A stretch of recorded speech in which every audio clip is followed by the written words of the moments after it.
Ever sit through one of those training things where you're just like dying to raise your hand and be like, when am I ever going to use this? Oh, tell me about it. Like they just wheeled in a fire hose of information, crossed their fingers, and hoped something stuck. Yeah. Yeah, no kidding. But luckily for us, that's not what we're doing today. Thank goodness. Our deep dive today is all about fixing that very problem.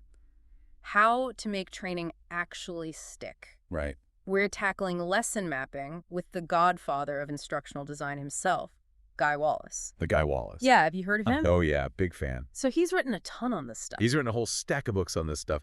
And you know what's so fascinating to me about his work? What's that? It's how laser focused he is on making training actually translate to real world performance. Okay. Like, we're not just talking theory here. Right. We're talking about giving people the tools to actually do their jobs better. Okay, now you're speaking my language. Right? Because what's the point if it's not actually applicable? So his system is called MCD. Yeah, MCD. Modular Curriculum Development, right? You got it. Tell me a little bit more about what that even means. So it's all about aligning training with what Wallace calls high-stakes performance. High-stakes performance. Yeah, you can think about it like this. What are the absolutely critical tasks in an organization? Huh? The ones where messing up has huge consequences. Uh-huh. Those are the areas where effective training can be the difference between sinking or swimming for an organization. So we're talking about prioritizing the training that really impacts the bottom line. 100%. No more death by PowerPoint on topics nobody even uses. You said it, not me. I'm so glad you agree. And that's where lesson mapping comes in. It's the heart of Wallace's MCD methodology. Okay. It's like the blueprint for building those high-impact training programs we were just talking about. And how does that actually work? I mean, does he have some, like, secret sauce for making training stick? Well, he breaks instructional design down into 3 levels. It starts big picture with what are called event maps, which outline the overall learning journey someone's going to go on. Okay. Then we zoom in. Okay. We get a little bit more granular Okay. with lesson maps, which get into specific knowledge and skills. Oh, gotcha. And finally, it's down to the nitty-gritty with what are called instructional activity specifications, Oh, boy. which are like your step-by-step instructions for each learning activity. So it's like those Russian nesting dolls. Yes. But for training programs, I love that. I'm getting hungry thinking about it. Right? So walk me through this lesson map thing. Okay. What does that actually look like in practice? Wallace is all about practical application. Okay, good, because so are we.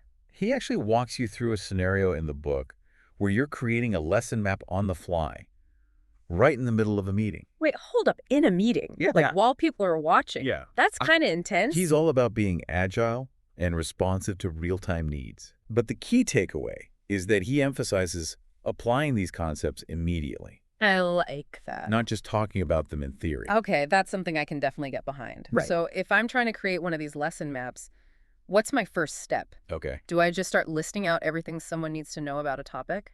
Not quite. Okay. Wallace is a big believer in understanding the why behind the what. Okay. He says it's not enough to just know something. You have to be able to apply that knowledge effectively in real-world situations. Okay. He calls this performance competence. So it's like the difference between knowing the rules of basketball and actually being able to sink the three-pointer when it really counts. Exactly. Oh. So before you even think about designing the training, you need to figure out what those 3 pointers are, Okay. the critical performance outcomes you're aiming for. Got it. What does success actually look like in this specific role or task? Okay. Then you can start analyzing any performance gaps that need to be addressed. That makes a lot of sense. Yeah. You can't solve a problem if you don't know what it is in the first place. Exactly. So how do you go about actually figuring out those performance gaps? Where do you even begin? All right, so we figured out where the performance gaps are. Okay. Those air balls we need to address. Right. What's next? Okay. How do we actually bridge that gap with training? So Wallace has this really systematic approach Okay. that he breaks down into 17 categories Oh boy. of what he calls enabling knowledge and skills. Okay.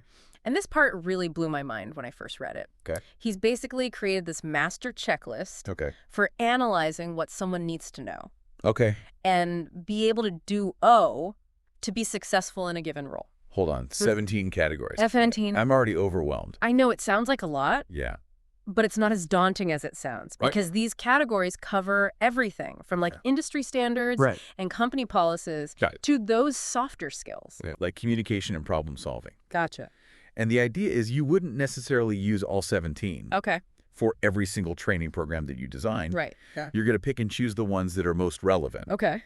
to the specific performance you're trying to improve. Okay, that makes me feel a little bit better. Yeah. So it's like creating a custom tailored suit, Exactly. but for knowledge and skills. I love that analogy. Right. Spot on. So once you have a clear picture of those enabling knowledge and skills, Right. you can start like actually building the training program. Yeah, that's where the lesson mapping comes in. Okay, so take me to lesson map school. Okay. What are the building blocks here? So Wallace is a big proponent of this really interesting approach. Okay. It's called backward chaining. Backward chaining. Okay. And essentially what this means is you start Okay. by designing the application exercises, Okay. which he calls APPOs. APPOs, got it. And these are all about giving people a chance to actually practice, applying what they've learned Yay. in a realistic setting. So no more passively watching someone talk at you for an hour. No. This is about rolling up your sleeves and getting your hands dirty. I love that you said that Right. because that's exactly what it is. Yeah. Think simulations, Okay. case studies, Okay. even using real work assignments Oh, wow. whenever possible. I like it.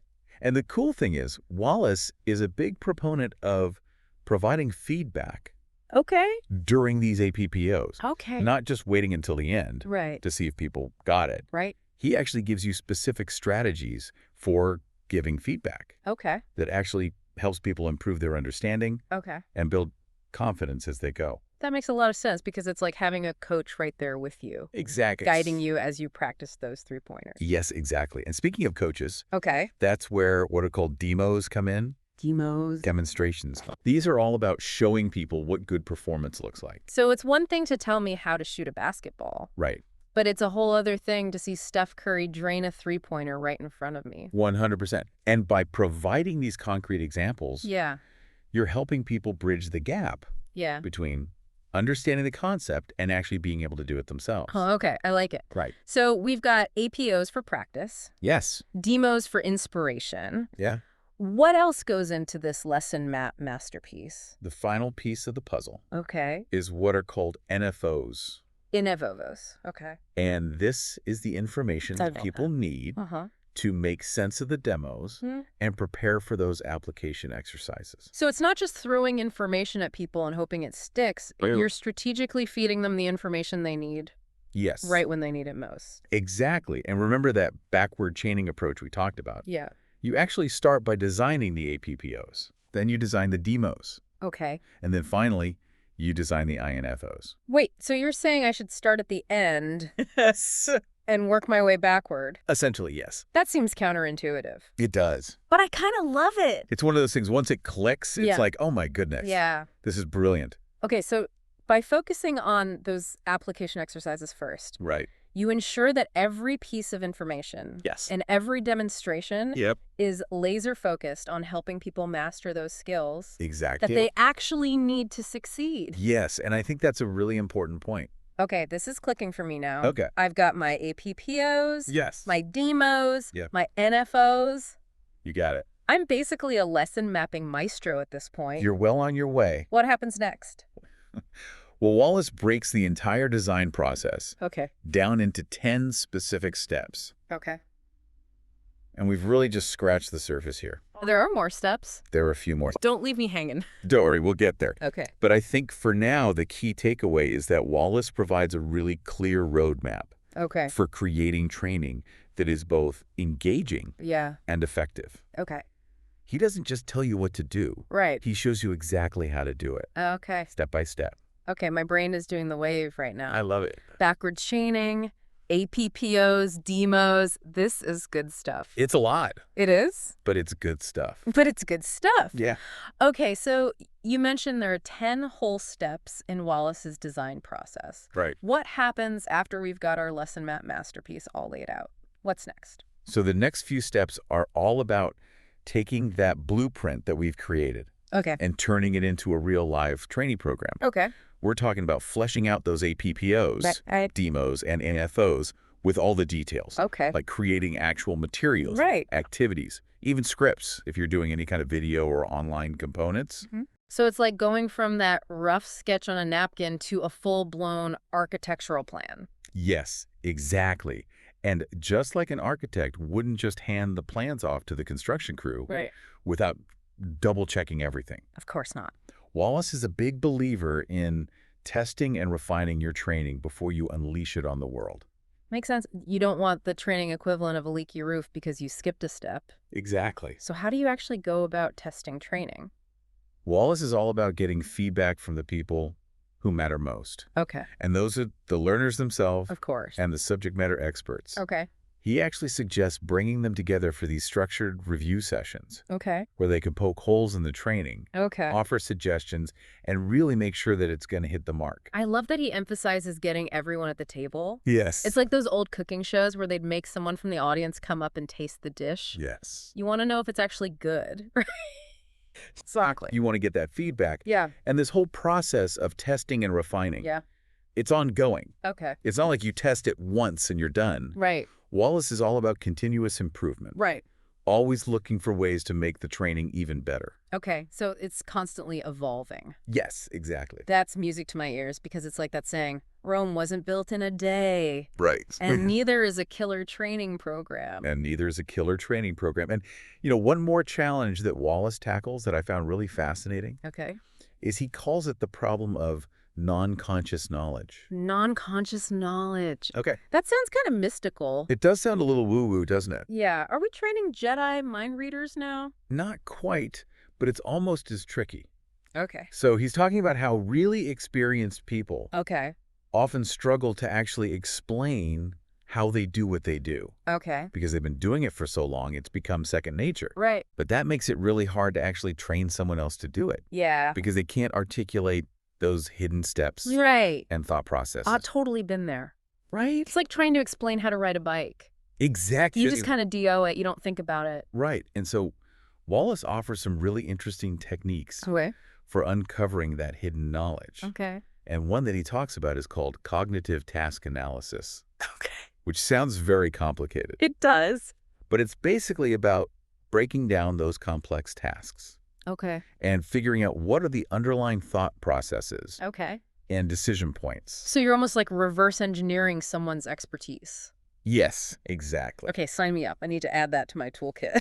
It's really insightful stuff. And then finally, Wallace wraps up Okay. by talking about the importance of getting buy-in Okay. from all the stakeholders involved. Of course. And he suggests forming what he calls a project steering team, kind of like a brain trust for your training program. So it's not just about the instructional designer going off into a silo and creating something in a vacuum. Exactly. It needs to be a collaborative process. Okay. And he even recommends these formal gate review meetings Okay. where the team can check in, Okay. make sure everyone's on the same page, Okay. and head off any potential problems before they become major roadblocks. I'm getting strong teamwork makes the dream work vibes here. Yes, exactly. And that brings us to one of my favorite quotes from the book. Okay, let's hear it. Wallace says, and I quote, "Just because an instructional systems designer can uncover a valid need for instruction does not, in and of itself, warrant meeting that need." Wow, that's powerful. Right. So even if you've identified a knowledge gap, Right. training might not be the right solution. Training is not always the answer.